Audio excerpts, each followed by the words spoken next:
সেই দিন খালি তাঁতা তাঁতা করবে, জমিনটা তামার মতো জ্বলতে থাকবে।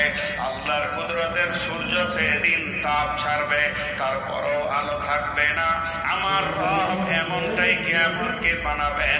সেদিন বিশ্ব নবী বলছেন একটা ছায়া থাকবে, এটাকে লোক বলে আরশের ছায়া। এর কোনো দলিল নাই যে এটা আরশের ছায়া। কেউ বলে এটা আর কিছু ছায়া, কেউ বলে সিংহাসনের ছায়া, কেউ বলে আল্লাহর ছায়া। আস্তাগফিরুল্লাহ, এগুলো কোনো দলিল নাই। আমার রব এটা সেদিন নতুন করে একটা ছায়া বানাবেন, তার মহব্বতের ব্যক্তিগুলোকে সেখানে আনার জন্যে। সেই ছায়াটা আমার রব বানাবেন। এটাকে বোঝানোর জন্যে কোন মুফাসসির বলেছেন রহমতের ছায়া। কারণ আল্লাহর দয়া রহমত যদি না হতো তাহলে ছায়াটা হতো না। ওই ছায়াতে থাকবে কে? ওই ছায়াতে কোনো গরু ছাগল থাকবে না। লা তাহজান, চিন্তা করিয়েন না। ওই ছায়াতে আল্লাহ আপনাকে দেবেন, আমাকে দেবেন, বিশ্ববাসীকে দেবেন, মুমিনকে দেবেন, মুমিনাকে দেবেন। বন্ধুরা আমার, যে আল্লাহর ভয়ে গভীর রাত্রিতে শীতের সময় লেপটাকে ছেড়ে দিয়ে হু হু করে কাঁপতে কাঁপতে শীতের পানিতে উজু করে নামাজের কাতারে দাঁড়াচ্ছে, আল্লাহ তাই রকম গোলামের জন্য এই ছায়াকে বানিয়েছে। সেটাকে বলা হয়েছে আল্লাহর রহমতের ছায়া। সাবাতুন ইযিল্লুহুমুল্লাহ। ওই ছায়াতে কে কে থাকবে? ওই ছায়াটা 7খানা জনের কোঠা করা হয়েছে। 7 শ্রেণীর লোক যারা পৃথিবীতে 7টা আমলে জড়িত থাকবে। একজন এই যে 7টা আমল করবে তা না, যে কোনো একটা আমলের সঙ্গে তার যদি জড়িত থাকে তাহলে আমার রব ওই ছায়াতে তার কোটা লাগিয়ে দেবেন, রিজার্ভেশন লাগিয়ে দেবেন। গোটা স্টেশনে যদি 2 লাখ লোক দাঁড়িয়ে থাকে আর আপনার আমার যদি রিজার্ভেশন এসিতে থাকে তাহলে কোনো চিন্তা নাই, আমার সিট আমি পেয়ে যাব। কিয়ামতের মাঠে লক্ষ কোটি লোকের সম্ভার হলেও যদি আপনার আমার আমল ঠিক থাকে তাহলে কঠিন কিয়ামতের দিন ওই রহমতের ছায়াতে আপনার আমার কোটা লাগবে। একবার যদি হৃদয়ে ঈমান থাকে তো আমিনটা ওইভাবে বলবেন যেন আল্লাহ গ্রহণ করে নেয়। হে আল্লাহ, সেই কঠিন কিয়ামতের দিন আমার রহমতের ছায়াতে আমাদের জায়গা দিও। আমিনটা জোরে হলো না। যতটা আমি আশা করেছিলাম যে সেই কঠিন দিন, সেদিন মানুষ পেরেশান থাকবে। আচ্ছা, একটা মানুষ যদি আপনাকে এসি ঘর দিয়ে হৃদয়কে ঠান্ডা করে দেয়, হালকা করে ফ্যানটা চলে, এসি চলছে ফুরফুর ফুরফুর করে 19 কি 18 গোটা এলাকা 48 ডিগ্রি সেলসিয়াস চলছে, তার ভিতরে আপনি ঠান্ডা হাওয়াতে আরাম করে আছেন। এটা যদি মানুষ বানাতে পারে, আমার রব কিয়ামতের মাঠে তার রহমতের ছায়াটা কেমন বানাবেন। হে আমার রব, তুমি আমাদের সকলকে সেই ছায়াতে একটু জায়গা দিও। আল্লাহ কবুল করে নেক, আল্লাহ কবুল করে নেক। আল্লাহুম্মা আমিন। রোজা রাখবো ইনশাআল্লাহ, সকলে রাখবো ইনশাআল্লাহ। যত কষ্ট হোক রোজা ছাড়বো না ইনশাআল্লাহ। তো ওই রহমতের ছায়াতে আপনি জায়গা পাবেন, আমি জায়গা পাবো। তাহলে আমলগুলো কি? নাম্বার 1, 7টার মধ্যে নাম্বার 1 ইমামুন আদিলুন, ন্যায় বিচার করনেওয়ালা। পৃথিবীর বুকে যত ন্যায় বিচারক আছে, আপনার কাছে বিচার আসবে আপনার সঙ্গে কার ভাতিজার ঝগড়া হয়ে গেছে, আপনার সঙ্গে আপনার ভাগনার সঙ্গে আপনার অন্য গ্রামের ছেলের ঝগড়া হয়ে গেছে।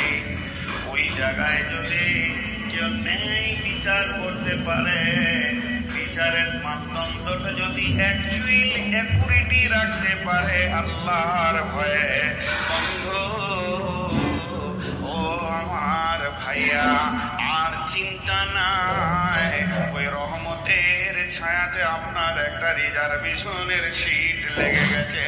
কিয়ামত যত দিনই হোক আর যত কঠিন হোক, লা তাহজান ইন্নাল্লাহ মা'ানা, আপনার কোনো চিন্তা নাই। হাসরের ময়দানে উঠি আপনি আপনার গদিটা বেছে নেবেন, আল্লাহর খাস ফেরেশতা আপনার হাত ধরে নিয়ে গিয়ে টিটি যেমন মানুষকে বুঝিয়ে দেয় এটা আপনার সিট, ওই রকম বসিয়ে দেবে। অতএব পৃথিবীর বুকে ন্যায় বিচার করতে হবে।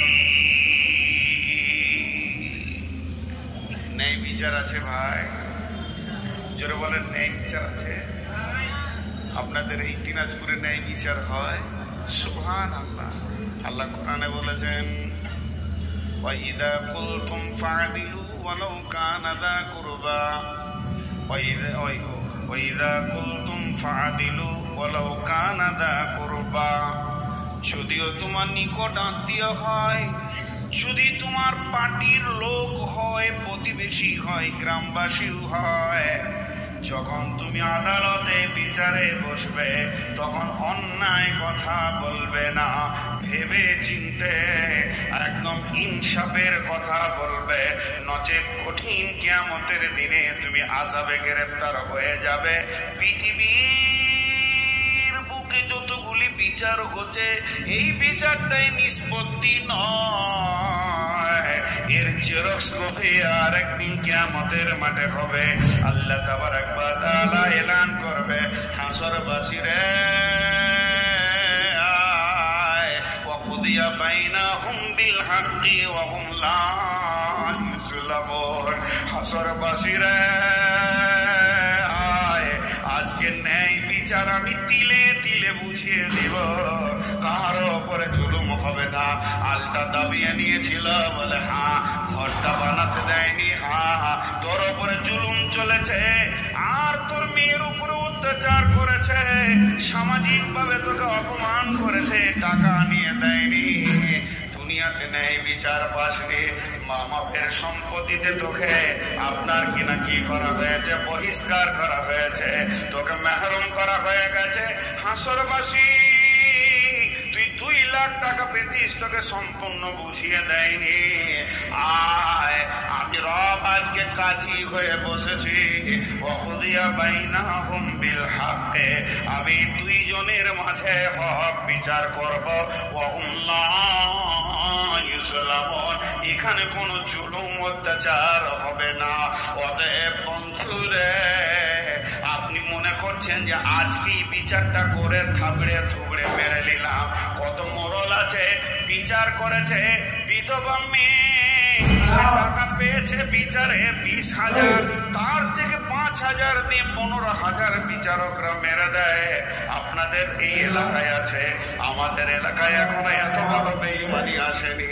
তোর বাপের গোলাম আছি, সারা রাত বসে বিচার করব, আমরা কিছু পাবো না। আয়, আমার রব বলছে একদিন তার চোখের পানি বলবে, আল্লাহ আমাকে অ্যাক্সিডেন্ট করে মেরে ফেলে দিয়েছিল, পা দুটি ভেঙে দিয়েছে, আমাকে বিচারক বলেছিল 70,000 লাগবে, বাদী দিয়েছে 70,000, কিন্তু বিচারকরা আমাকে 50 দিয়ে 20 মেরে দিয়েছে, এটারও বিচার হবে। এর জন্য আমার রব বলছেন, ওয়াইদা কুলতুম ফা'দিলু, যখন তুমি বিচারে বসবে তো ন্যায় বিচার করো। ইহুদিদের একটা মেয়ে চুরি করে ধরা পড়ে গেল, মেয়েটার নাম ফাতেমা, সম্ভ্রান্ত ঘরের মেয়ে।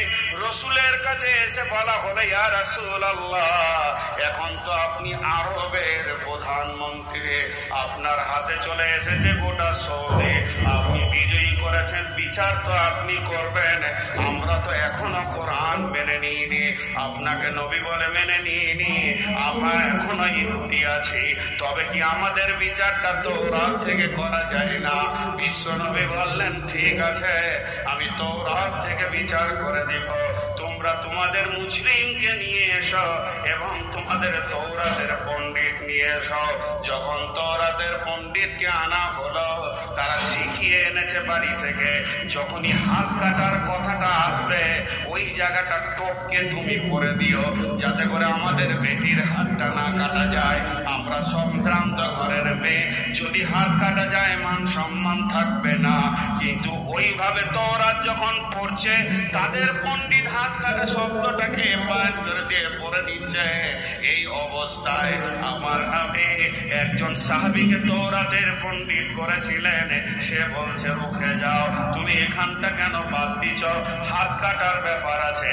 বিশ্বনবী বলেছিলেন ওই অবস্থায়, লাউ কানা বিনতি ফাতেমাতা, আজকে আমার মেয়ে যদি ফাতেমা হতো তাহলে কি করতাম শুনে লাও। আমি নবী মুহাম্মদ তার নিজের হাতটাকে হাত দিয়ে কেটে দিতাম। ওদের ন্যায় বিচার পৃথিবীতে করতে হবে। ন্যায় বিচার আছে। একটা ঘটনা শোনাই আপনাদেরকে।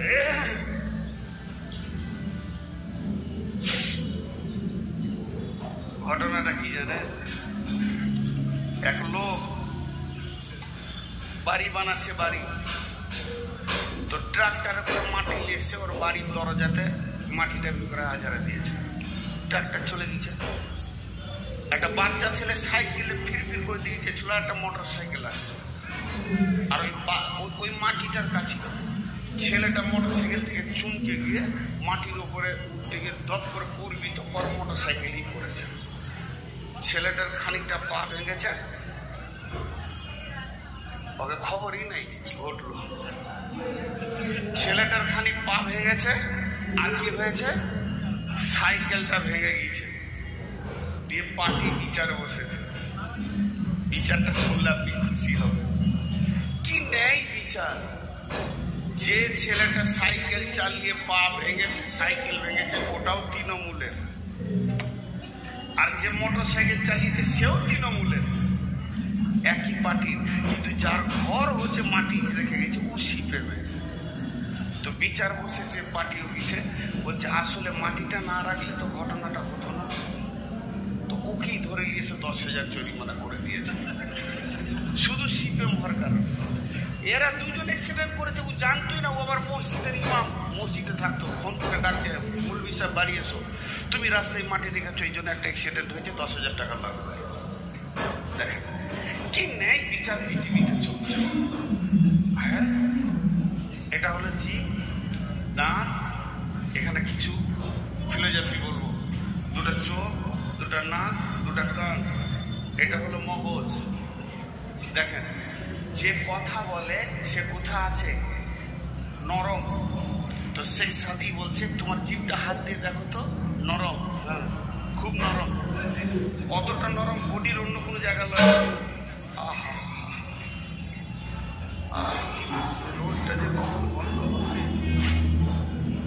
তো এই মাংসটা অত নরম নয়। কয়েকটা কথা পরপর বলছি, ধৈর্য ধরে শুনেন। একজন দার্শনিক বলছে, এত নরম জীবে গরম কথা বের হয় কি করে? একটা হয়ে গেল। 2 নম্বর বলছে, এটা তুমি কি বানাতে চাও, ডাস্টবিন না ফুলদানি? ফুলদানি যদি বানাও সত্য কথা বলো, তেলাওয়াত করো, আর ডাস্টবিন যদি বানাও তো খিস্তি করো, মিথ্যা কথা বলো, মিথ্যা সাক্ষী দাও, হয়ে যাবে ডাস্টবিন। 2টা হলো। 3 নম্বর বলছে, তোমার জীব যতই নরম হোক, 32টা মিলিটারির মাঝে আছে, ও 32টা সেনার মাঝে আছে, আর 4টা সিআইডি আছে ওর চারদিকে, আর 2টো সিবিআই তার সঙ্গে রয়েছে। এতগুলোর মাঝে তাকে রাখা হয়েছে জীবকে। আর মাথাটা হলো, এটা সুপ্রিম কোর্ট, তোমার গোটা বডির বিচার চালাচ্ছে, সে রয়েছে উপরে। এতগুলির ভিতরে তুমি মিথ্যা কথাটা বার করছো কি করে? তোমার বিবেক একবার তোমাকে কিল মারে না যে এই বেঈমান, ওটা বলিস না, এটা তুই ভুল বললি? তোর বিবেকই তোকে মারবে, আর তোর চোখ বলবে আমি তো ওরকম দেখিনি, তুই বললে কেন? চোখ সন্দেহ করবে, তোকেই সন্দেহ করবে যে আমি দেখলাম ও ওকে মেরেছে, আসলে দেখিনি, মানেও মিথ্যা বলবে। কান তখন বলবে এ কথা তো শুনিনি কোনোদিন, কোন জালে মেরে কাল্লায় পড়েছি। তখন নাক বলবে আমিও তো নিঃশ্বাস নিয়ে ওকে বাঁচিয়ে রেখেছি, বেঈমান কে রে। সবাই আফসোস করবে। তাহলে তোমার চরিত্র কোথায়? একটা ছোট্ট উদাহরণ দিব আপনাদের, বলি কি করে। একটা টোটোর সঙ্গে একটা বড় এলপি গাড়িতে লেগে গেছে। দোষ টোটোওয়ালা, যদি টোটোওয়ালা আছেন আপনাদের হাত পা ধরে মাপ চেয়েছি, কিছু মনে করিয়েন না। আল্লাহ তাবারাক ওয়া তাআলা আগে বিবেক মেরে দেয়, তারপর টোটো কেনার পয়সা দেয়। ওরা জীবনে রাস্তার এক সাইডে যাবে না, মাঝে যাবে না। খালি দুবাইয়ের প্যাসেঞ্জার পেলে চাপিয়ে নেবে নিশ্চিত, বললো তুই বস, এবার উড়বে আমার টোটো। মাঝে ছাড়া সাইডে যাবে না। এদের এত চরিত্র এত নোংরা হয়ে গেছে টোটোওয়ালাদের। এবার গাড়িটা ছিল কলকাতার, সে বিচারা মেদিনীপুরের ড্রাইভার, খুব মনোযোগ। এই কথাটা শুনলে আমার প্রথম নম্বরটা বুঝে আসবে, খুব মনোযোগ। এবারে একটু লেগে গিয়ে টোটো একটু টুকরে গেছে, তাড়াতাড়ি করে নেমে কলা ধরে নামিয়ে টোটা কিনে বেরিয়ে নিয়েছে। বাবা জানিস তুই, কিন্তু সব দোষ টোটোওয়ালা। ও বিচারা কোথাও মেদিনীপুর থেকে এসে জানের থরথর করে কাঁপছে যে আর কেউ মারবে নাকি। ভাই ভাই লেগে গেছে, ভাই লেগে টাকা দু চার দিয়ে ওর কাছে পকেটে ৩-৪ হাজার টাকা ছিল, কেড়ে করে থাপ্পড় দিয়ে মেরে ছেড়ে দিল। কিন্তু আর জানা নাই যে ওটা একটা বড় কোম্পানির গাড়ি, বিশাল বড় কোম্পানি। কোম্পানির প্রেস্টিজে লেগেছে। একবার লালবাজার থানাতে ঠুকে কেস করেছে, ৪২ লাখ টাকা ছিনতাই আর ৯৮ লাখ টাকার মালকে পুড়িয়ে দেওয়া, আরো কিছু কিছু করে দিয়ে গেছে একদম ওপর থেকে। তারপরে মরণ দিকে থানাতে ফোন আসছে রাত ১২টায়, আসামি তোর নাই তোর চাকরি যাবে। রাত ১২টায় যখন পুলিশ তুলে নিয়ে গেছে টোটোওয়ালাকে, ও ভাবছে যে কেউ হয়তো আবার প্যাসেঞ্জার এলো নাকি, টোটো লাগবে। তাই বলছে হ্যাঁ টোটো সহ আই। যেই বেরিয়েছে দেখছে বড়বাবু, তখন জোরে ঢোকি যখন স্যার কি বলছেন, থানাতে চ, তারপরে ভেজাল ছুটবে। দেখছি ড্রাইভারটা বসে, তখন ও বুঝে নিয়েছে যে আজকে সোমবার নয়, আজ বুধবার। ওর বারেরও গোলমাল ছিল। যখন বড়বাবু বলছে মেরেছিলি মেরেছিলি, কিন্তু যখন এইখানে মেরেছে ওর কণ্ঠস্বরটা ছিল ষাঁড়ের মতো, মারো কি মনে করেছিস। কিন্তু ওই থানার ভিতরে কিরম করছে জানেন, এসপি বলছে বললাম তেমন কেন করছিস তুই। আল্লাহ বলছেন ওয়াইদা কুলতুম ফাদিলু, যখন তুমি আদালতের চাপে পড়েছ, কণ্ঠস্বর তোমার মিহি হয়ে গেছে, এদেরকে যখন তুমি মাথায় রাখো নাই, তখন তুমি ষাঁড়ের মতো চিল্লিয়েছ।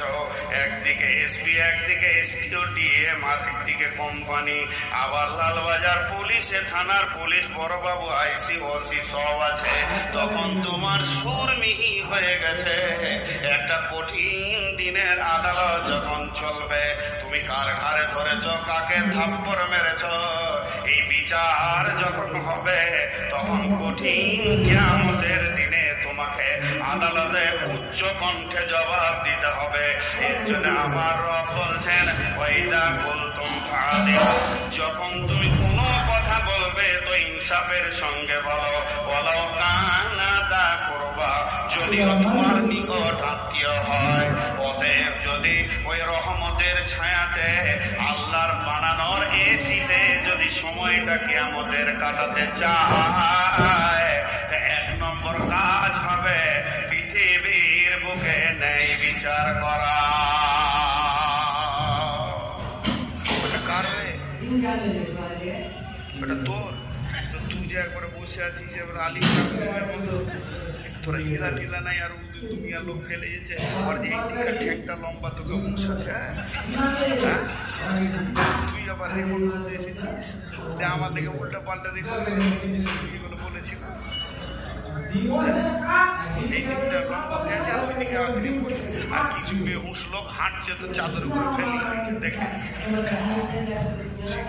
পানি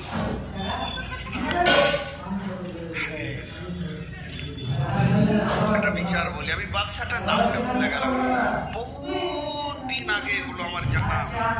তখন আমি মাদ্রাসা পড়া সন্তান, অল্প বয়সে ছিল, ভুলে গেছি। এক বাদশাহী চাকরির শিকার করতে, ঘটনা সত্য। তো বাদশাহী জামানা সম্ভাব্য ঘটনাটা আফগানিস্তানের। তো হরিণ শিকার করবে জঙ্গলে গিয়ে, ও একদম হরিণটাকে খেয়াল করেছে যে এই জায়গায় মারবো হরিণের, তো একদম স্পট হয়ে যাবে। আর এই জায়গাটা এমন একটা জায়গা যে এখানে যদি কারো আঘাত পায় তো স্পট হয়ে যাবে। খুব দামি তীর এইভাবে ধরে নিশান করে ছাড়বে মানে ছেড়েছে, আর হরিণটা তরক করে লাফিয়ে গেছে। হরিণের গায়ে লাগলো, এমনি করে আর ছোট ছেলেটা বিধবা, একাই ওই বাচ্চাটাই মায়ের পাশে দাঁড়িয়ে গুনগুন করে কাঁদছে। গরিবের ছেলে বউকে জ্বালায় কাঁদছে, আর বলছে বেটা কাপড় সাপ করি মাকে দিল। তীরটা গিয়ে ছেলেটার এখানে লেগেছে, সঙ্গে সঙ্গে পড়ে গেল, স্পট হয়ে গেল, মারা গেল। বুড়ি লাশ বলে নিল সিধা কাজীর কাছে। কাজী আমার ছেলে লাশ হয়ে গেছে, স্বামী নাই, আমি বিধবা, এই সন্তানটা মুখ মানে তাকে আমার জীবনের আনন্দ আর হাসি। ছেলেটাও চলে গেল, কাজী আপনাকে বিচার করে দিতে হবে। কাজী বলল কে? বাদশা বলছে আমি। কত নেই কথা বলনেওয়ালা ছিল, যদিও গদির বাদশা, তিনি বলছেন এটা আমার দ্বারা হয়ে গেছে। কাজী বলল ঠিক আছে, আজকে তো রবিবার, কালকে সোমবার বাদ দিয়ে মঙ্গলবার আসো, তোমাদের ন্যায় বিচার বুঝিয়ে দেওয়া হবে। ঠিক মঙ্গলবার বাদশা ঘোড়ার উপরে সওয়ার হয়ে সেই তীর আসে, একদম কাঠ গোড়ায় দাঁড়িয়েছে, দাঁড়িয়েছে। ছেলে তার দাফন হয়ে গেছে, ছেলে আর এই জগতে নাই, বাদশা খেয়ে চলে গেছেন। এবার কাজী বলছে মা এটাই কি তোমার মুজরিম, যে তোমার উপরে জুলুম করেছে, এটা কি? সেই বাদশা বলে হ্যাঁ। বাদশাকে জিজ্ঞেস করছে তুমি কি ওর ছেলেকে মেরেছো? উনি তো আমি তো ছেলেকে মারবো বলে তীর ছুড়িনি।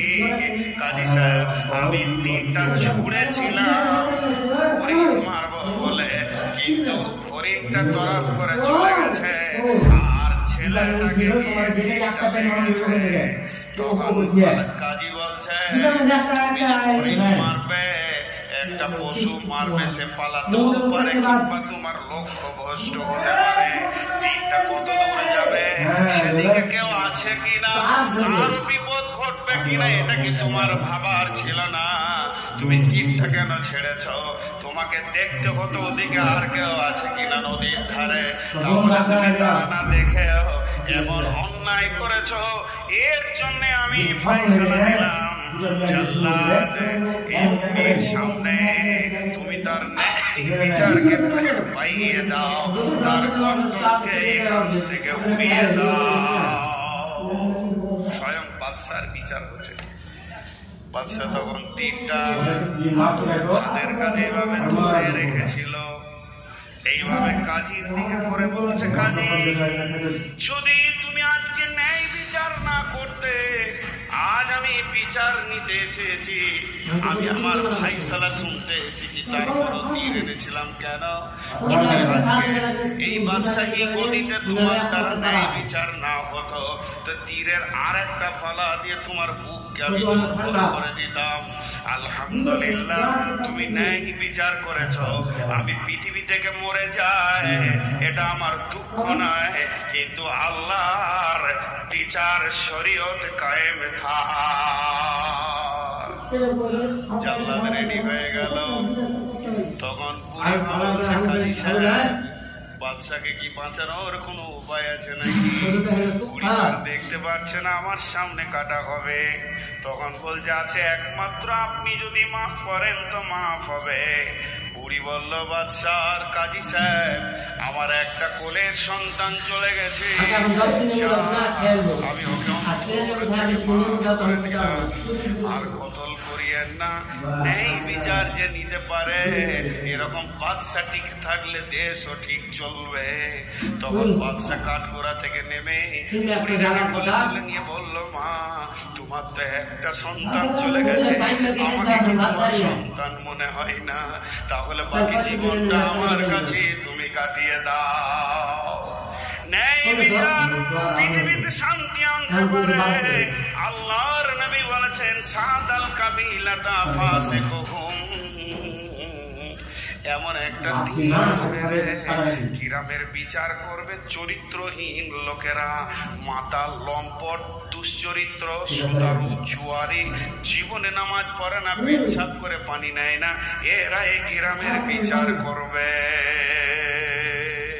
হচ্ছে না ভাই? এখন চলছে কি চলছে?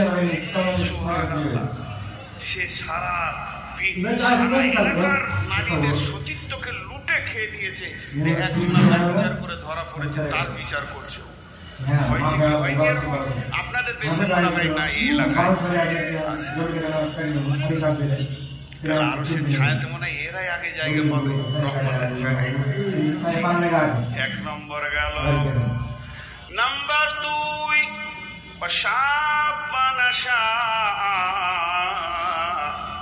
وشاب نشأ في عبادة الله, ওই যুবক, ওই যুবতী যে যৌবন কালটা আল্লাহর হুকুমে ব্যয় করেছে, আমার ওই যুবক যুবতীকে তার রহমতের সিটে রিজার্ভেশন দেবে, বলবে যুবকের দল আয়, যুবতীর দলায় রে, তোদের জন্যে রহমতের ছায়াতে কোটা লেগে গেছে।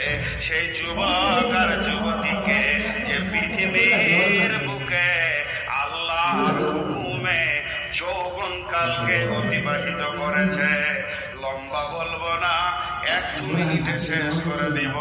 যুবক আর যুবতীর ব্যাপারে আমার ইউটিউবে দেওয়া আছে, দেখবেন যুবকের কি আমল, যুবতীদের কি আমল। ওই হাদিসটা যেখানে তাফসীর করেছি অনেক দেওয়া আছে। ইগতানিম খামসান কাবলা খামসিন, শাবাবাকা কাবলা হারামিকা, সিহাতিকা কাবলা সুকুমিকা, গিনাকা কাবলা ফাকারিকা, ফারাকাকা কাবলা সুলিকা, হায়াতিকা কাবলা মাউতিকা। আল্লাহর নবী যৌবনকে নিয়ে করে বলেছেন, ভাঙলে পরে পিতল কাঁসা, ভাঙলে পরে পিতল কাঁসা, সেই রকমই যৌবনের দশা। পিতল কাঁসার বদলা চলে যৌবন বদলাই না রে, কেউ মানব দেহের কেউ গৈরব করো না। প্রতিটা মুহূর্তে ধীরে ধীরে, একদিন নূর মোহাম্মদ এসেছিল হালকা দাড়ি, তারপরে হলো ঘন দাড়ি, এরপরে ছিল কালো দাড়ি, এখন হয়ে গেল সাদা দাড়ি, কালো কম। আর 2 বছর যদি আল্লাহ হায়াতে রেখে দেয়, একটাও কালো থাকবে না। এটা ধীর গতিতে যৌবনকে কেড়ে নিয়ে দ্রুত গতিতে নিয়ে যাওয়া হচ্ছে কবরের দিকে। আল্লাহ তাবারাক ওয়া তাআলা বলেছেন, ওয়াস-সামা'i ওয়াত-তারিক ওয়া মা আদরাকা মাত-তারিক আন-নাজমুস-সাকিব ইন কুল্লু নাফসিন লাম্মা আলাইহা হাফিজ। আল্লাহ একদম সৌরজগৎ থেকে কেন মানুষের পেছনে আসলো? আল্লাহ বলছেন, ওই রাতে ওই জিনিসের কসম যে রাত্রিতে যাওয়া আসা করে। কে যাওয়া আসা করে তোমরা জানো কে? সেটা হলো প্রজ্বলিত নক্ষত্র। শুধু এই 3টে আয়াতের তাফসীর করতে গেলে 1.5 ঘন্টা সময় লাগবে। সৌরজগতে কে কে রয়েছে? গ্যালাক্সি রয়েছে, সেখানে ব্ল্যাক হোল রয়েছে, সেখানে কোটি কোটি নক্ষত্র রয়েছে, আলোকবর্ষ ধরে সেখানে প্রজ্বলমান রয়েছে। তাহলে সারা পৃথিবীর বুকে কতগুলি তারাকে দেখা যায়? বিজ্ঞানীরা বলছে গ্যালাক্সির ভিতরে 15 থেকে 16 কোটি তারা আছে। শুধু তাই নয়, যেগুলো গহ্বর অন্ধকার, এক সেকেন্ডে সে হাজার হাজার কোটি কোটি তারাকে খায়। তারপরে সেগুলো পৃথিবী থেকে কয়েক কোটি গুণ বড়। আমার আল্লাহ সৌরজগৎ থেকে সঙ্গে সঙ্গে কেন মানুষের পেছনে এলে বললেন, ইন কুল্লু নাফসিন লাম্মা আলাইহা হাফিজ। আল্লাহ তাবারাক ওয়া তাআলা বলেন, প্রত্যেকটি আত্মার পেছনে আমার সূক্ষ্মদর্শী রয়েছে। বলার কারণ হচ্ছে একসঙ্গে কয়েক হাজার বিলিয়ন কোটিকে যে আল্লাহ তারাতে চালাতে পারে, একসঙ্গে কয়েক হাজার বিলিয়ন কোটি তারাকে যে আল্লাহ চালাতে পারে, কোনো অ্যাক্সিডেন্ট হয়নি, তার নিজের কক্ষপথে ধরছে। তেমনি প্রত্যেকটি মানুষ তার পৃথিবীর কক্ষপথে ধরছে, তাদের গন্তব্য হবে কবর। আমি সূক্ষ্মদর্শী দিয়ে প্রত্যেকটি মানুষ, আপনারা, আমি ভাবলাম যে ওই রোমে, বুখারী দার্সি রোমে শুয়েছিলাম, আমি স্টেজে আসলাম, এখানে 100 থেকে 150 পা আমি স্টেজে হেঁটে এলাম। কেউ যদি আমাকে প্রশ্ন করতো কোথায় যাচ্ছেন, আমি বলতাম স্টেজে যাচ্ছি, কিন্তু আমার রব বলছে না, প্রতিটি কদম তুমি কবরের দিকে হাঁটছ, যতগুলো পা পৃথিবীতে হাঁটছ অতগুলো পা তোমার কবরের দিকে আগিয়ে যাচ্ছে। এর জন্য আমার রব 2খানা সূরা দিয়েছেন কোরআনের সময়কে কেন্দ্র করে, একটা হলো রাতের শেষে আর একটা হলো দিনের শেষে। সময় কথা বলে, লম্বা তফসির আছে, শুধু সূরা দুটো কেন দিনের শেষে রাতের শেষে হলো, বলতে গেলে 1.5 থেকে 2 ঘন্টা সময় লাগবে। শুধু হালকা করে 2 মিনিট বলছি। সূর্য প্রতিদিন 2 বার কথা বলে, একবার সূর্য ওঠার সময় বলে, বিশ্ববাসী রে তোর কপাল ভালো, আবার একটা নতুন দিন তুমি পেয়ে গেলে, তওবা করে নাও, আমলগুলোকে সাজিয়ে নাও। আর সূর্য যখন ডুবে যায় তখন বিশ্ববাসীকে বলে, বিশ্ববাসী রে তুমি কবরের দিকে একটা দিন এগিয়ে চলে গেছো, এখনো তোমার ভাবার আছে, গোটা রাত্রি তুমি কেঁদে নাও, আজকে আমল করতে পারোনি। সূর্য যদি উঠে তাহলে তুমি আছো ভালো শ্বাস নেবে, আর যদি সূর্য না উঠে তুমি লাশ বেঁধে যাবে। বিশ্ববাসী রে চলে গেলাম, কিন্তু তোমার জীবনে একটা দিনকে কেটে দিয়ে চলে গেলাম। এখানে লম্বা ব্যাখ্যা রয়েছে। আল্লাহ তাবারাক ওয়া তাআলা বলছেন, হে যুবকের দল, প্রতি সেকেন্ডে তিলে তিলে তোমার যৌবনকে বার্ধক্যের দিকে টেনে নিয়ে যাওয়া হচ্ছে। তুমি এটাকে অবক্ষয় করে নষ্ট করে দিও না। যৌবনকালে আল্লাহর ইবাদত করো। যুবকদের যৌবনকালে আল্লাহর ইবাদত 2খানা রয়েছে, খুব জটিল ইবাদত, খুব অপরিহার্য ইবাদত। ফাইদা কুদিয়াতিস সালাতু ফান্তাশিরু ফিল আরদি ওয়াবতাগু মিন ফাদলিল্লাহ। হে যুবকের দল, সালাত আদায় করা, হালাল উপার্জনে বের হয়ে চলে যাও। অলসকে আল্লাহ দেখতে পারেন না, আল্লাহ অলসকে ঘৃণা করেন। কোরআন অলসের জন্য বলেছেন, উলাইকা হুমুল গাফিলুন, তারা গাফলতির কারণে পশুদের জীবনে চলে গেছে। অতএব গাফলতি করে কোনোদিন সে সাকসেস হতে পারে না, অলস কোনোদিন সাকসেস হয় না। নামাজ আদায় করা, আমি একটা সুগারের রোগী, 490 সুগার নিয়ে আমি মসজিদে বসেছি আসর পর, সুবহানাল্লাহ, আলহামদুলিল্লাহ, ওয়ালা ইলাহা ইল্লাল্লাহ, ইল্লাল্লাহ, আল্লাহু আকবার, আস্তাগফিরুল্লাহ, জিকির করতে করতে সূর্য ডুবিয়ে দিলাম 1.5 ঘন্টা। আমি যে নেকিটা পেলাম, আমার আমলনামায় যে নেকিটা লেখা হলো, একটা যুবক ভুলকির মোড়ে কয়েকটা বাদামের প্যাকেট নিয়ে যদি খালি বলে 5 টাকা 5 টাকা 5 টাকা 5 টাকা 5 টাকা 5 টাকা, এই কাছে দৌড়ছে, টোটোর কাছে দৌড়ছে, বাসের কাছে দৌড়ছে, 5 টাকা 5 টাকা। আমার প্রতিটি সুবহানাল্লাহ ছিল নফল, ওর প্রতিটি 5 টাকা ছিল ফরজ আইন, হালাল উপার্জন করা ফরজ আইন। অতএব ও যে আমলটা নেকিটা করেছে, আমি যদি 70 বছর ওই রকম সুবহানাল্লাহ বলি, একটা যুবকের 3 মিনিটের 5 টাকা শব্দের নেকিটা নিতে পারবো না। তো আল্লাহ তাবারাক ওয়া তাআলা বলেন, হে যুবক, যৌবনকালে তুমি ইনকাম করো। তোমার দিকে তোমার বৃদ্ধ মা, তোমার বৃদ্ধা মা, বৃদ্ধ পিতা, ছোট ছোট তোমার ভাই বোন তাকিয়ে আছে। তুমি স্ত্রীকে এনেছো, তার আনন্দ আছে, তার কাপড় আছে, চিকিৎসা আছে। যুবক, তুমি গাফলতি করবে না। 1 টাকাও যদি হয়, কারো গাড়ি ধুইয়ে দিয়ে যদি 5 টাকা পাও, ড্রেন সাফ করে দিয়ে যদি 10 টাকা পাও, সঙ্গে সঙ্গে করে নেবে, কোনো লজ্জা করবে না। হালাল উপার্জনে লজ্জা নাই, চুরিতে লজ্জা আছে। অতএব বন্ধু, যুবক রে, এটা হলো ফরজে আইন। আর যুবকের দ্বিতীয় আমল কি? ওয়াল হাফিজুনা লিহুদুদিল্লাহ, আল্লাহর কোরআনটাকে পৃথিবীতে প্রতিষ্ঠিত করা। কোরআনের বিরুদ্ধে যদি কেউ হাত তুলে, কলিজাটাকে দিয়ে দাও। ইকাতিলুনা ফি সাবিলিল্লাহ ফায়াকতুলুনা ওয়া ইকতালুনা, এখানে বৃদ্ধদের জন্য মাপ আছে, শিশুর জন্য মাপ আছে, মহিলার জন্য মাপ আছে, রোগাদের জন্য মাপ আছে।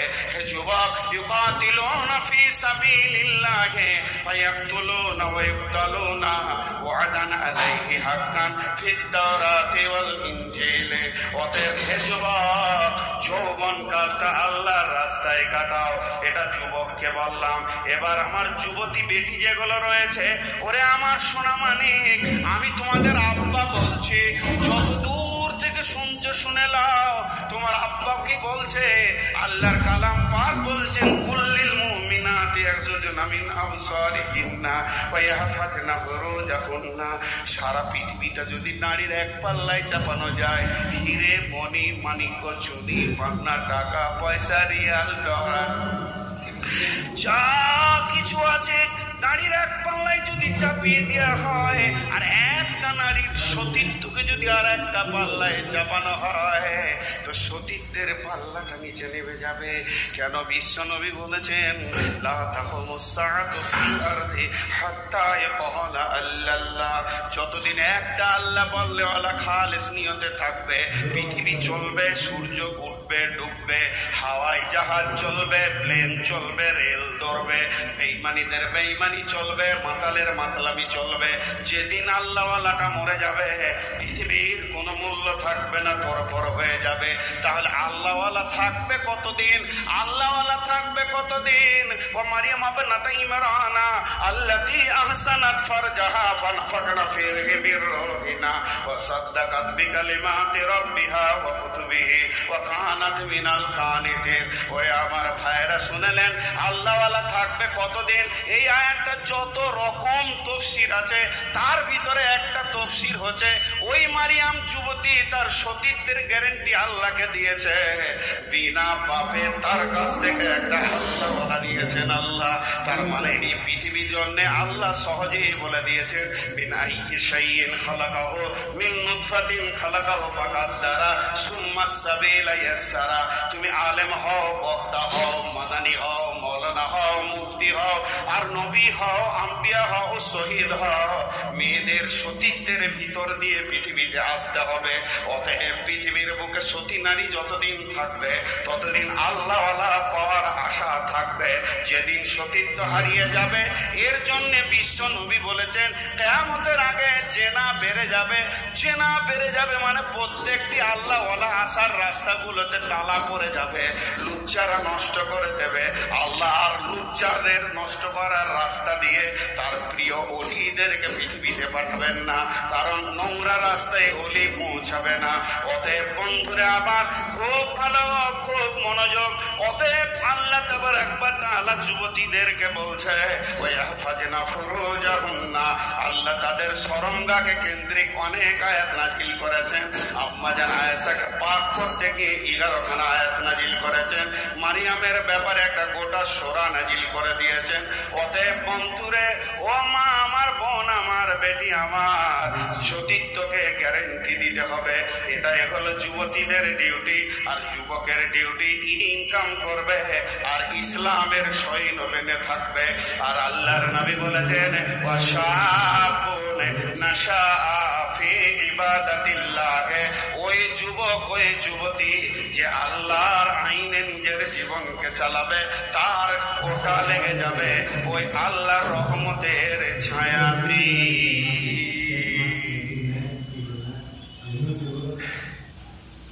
এক নম্বর হলো নূর দেওয়া হবে, 2 নম্বর হলো সেই দিন আপনার হাজে কাউসারের পানি পান করানো হবে, 3 নম্বর হলো আল্লাহর দিদার হবে শুধুমাত্র একটা আমলার জন্যে, রোজাদারের জন্য। 4 নম্বরটা হলো আজকে আমার মেন বিষয়। আল্লাহ তাবারাক ওয়া তাআলা রাসূল বলছেন, হযরত আবু হুরায়রা বর্ণনা করছেন, ওয়া নবী হুরায়রা রাদিয়াল্লাহু তাআলা আনহু قال قال رسول الله সাল্লাল্লাহু আলাইহি ওয়াসাল্লাম, সাবআতুন ইযিল্লুহুমুল্লাহু ফি যিল্লিহি ইয়াওমা লা যিল্লা ইল্লা যিল্লুহু। এমন একটা দিন